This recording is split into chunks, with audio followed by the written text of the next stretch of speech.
We hear a lot of, I think the question's a lot about peaking. How do you know when you peak? Too early, too late? Is there such thing? Peaking's a funny deal because I'd love to be able to know when and whatever you can peak on, because I mean, we're flat out talking. The month of January, I was on one weekend. So to say that I can set up and say, and every one of the weekends was an event. And so to say I can taper down, I can take whatever, to me, at the way our sport has become, if you're doing this as a profession or at a top level, it's really hard to say I want to just hit a level and be right here. To me, because I mean, like, I was in France, come home, was home 2 days and went to Lancaster. You know, and there's arrow restriction rules, so I had to change arrows over. So, you know, a lot of it, to me, I spend a lot of time practicing on the round that's coming up. Since Lancaster, I've shot 6 Vegas rounds a day, every day since then. You know, just to me, seeing how my bow shoots, what's going on.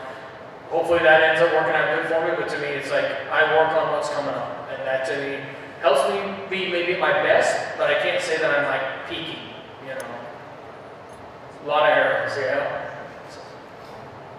Yeah, and I think like a lot of you guys out there don't realize is we travel so much that when we have a practice day, we're shooting as much as we possibly can, because it's a blessing to be able to just go practice, because we might be flying, we might be sitting at home waiting for a bow to show up from France because it's lost somewhere, went to Bangladesh or something, nobody knows.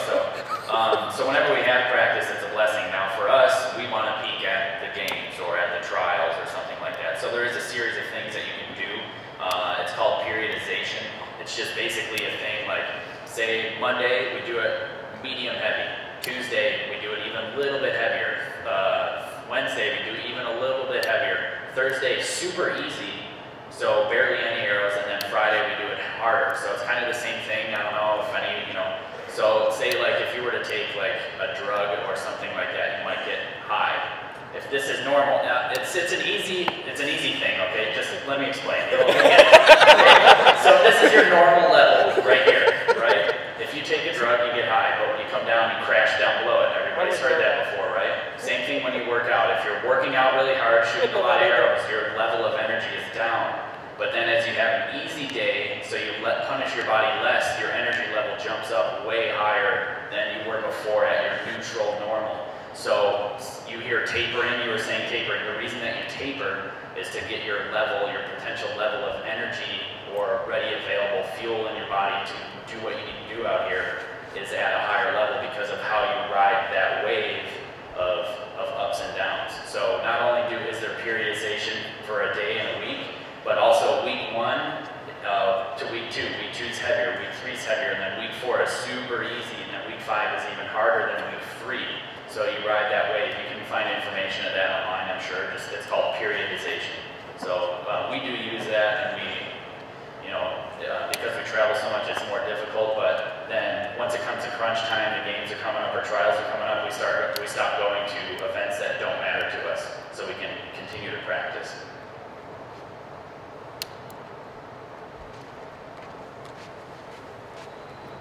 Front row. How do you determine where your sight should be in or out, and the elevation?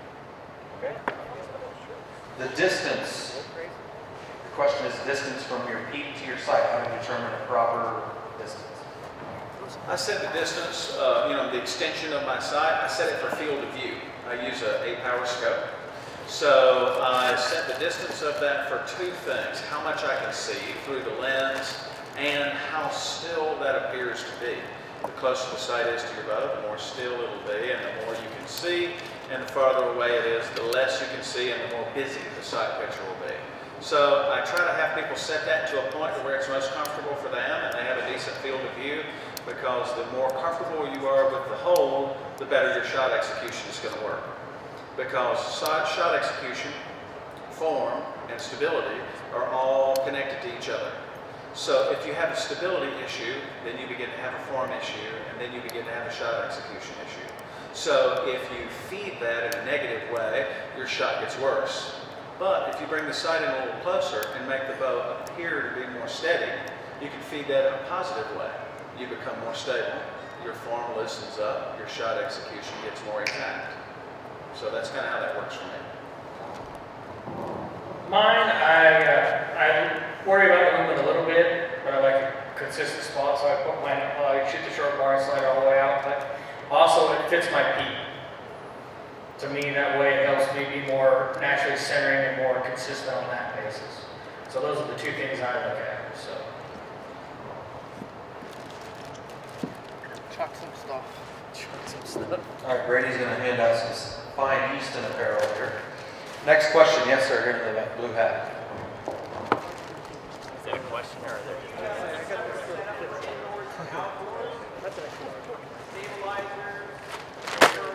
Extra large. Right. Do you guys have a separate setup? Compound, recurve, both? Separate. Do you guys have a separate setup for indoors versus outdoors, and what are your major differences? My setups are real different. I mean, I use the same arrow rest, the same sight, the same dot size. The only difference really is arrows. I mean, I try to shoot similar pounds indoors because, I mean, I'm going to fly back from Louisville from the Indoor Nationals, and I'm going to turn 2 days later and go to Guadalajara, Mexico for an outdoor tournament. So there's not a lot of time to learn and play. So to me, I try to keep the two setups real similar, and so that it's not a huge change for me. No, different bows. Well, same bow for a while. I got 2 this year, so we'll see. different setups for indoors and outdoors? Yeah, I think I'm about the only recurve shooter that can't get a big arrow to work. So I always shoot my X10s inside. I don't know what it is about the X10. It's kind of designed for a recurve, and I get them to shoot just as good inside or better than a big arrow. I shoot more X's with an X10 than I do when I put a 27 on my bow. So it's just, you know, it's whatever you're most comfortable with and whatever you're shooting the most. And kind of like what Rio said is, you know, it's just getting ready for your next tournament. You know, we go to a lot of tournaments where, you know, we're going to go indoors straight to outdoors over 2 days. And, you know, I shoot X10s outside, I shoot X10s inside. So all I have to do is get sight marks for everything and you're good to go. Next question, yes. Shooting a clarifier, sometimes like I lose my pin in the sight. Okay. I don't know. Shooting a clarifier, good question. What does he do if he loses his pin in his sight picture? With the clarifier, you've got 3 different sizes, and you also have your choice of hole sizes. So the heavier the magnification is in the clarifier, the smaller the hole needs to be in order to not lose fidelity in the dot.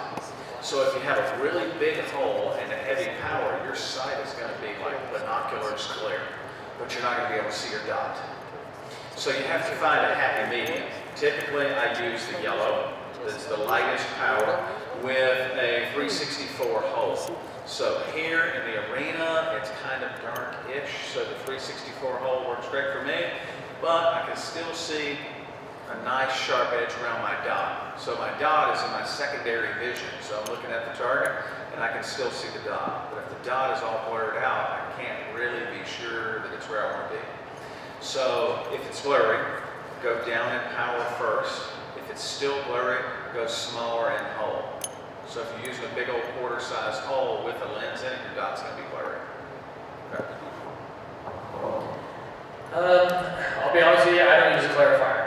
And the reason is, like I said, I grew up around a lot of pros growing up. And a gentleman by the name of Kurt Ether's the first guy to ever shoot 120 on the NFA. Greatest. Told me, the thing was, he said, with a clarifier, the thing, you've got 2 pieces of glass. You got one glass in that and one in your scope. And if it doesn't come back exactly the same every time, it will move that dot a minimal amount. And he says that can cause you lefts and rights. Just like is in the fact of, well, spot hog built a sight on the same premise. If we remember the sight that you just turned it and the dot moved. The thing never moved, but inside the pieces of glass would adjust so that the dot would move. And so to me, it really hit home that that is something that can happen. So to me, I just avoided it.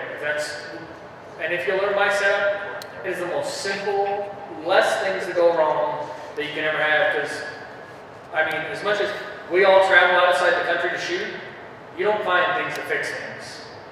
You got to have something that's going to work. Because man, if it will go wrong, it will. You know, if it can, it will.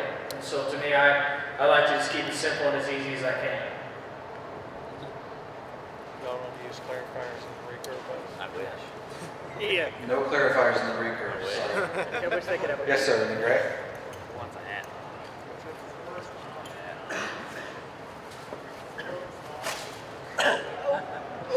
Trick shot. My bad. You got a dive. Okay. Form flaw that you had mentioned earlier about the side window.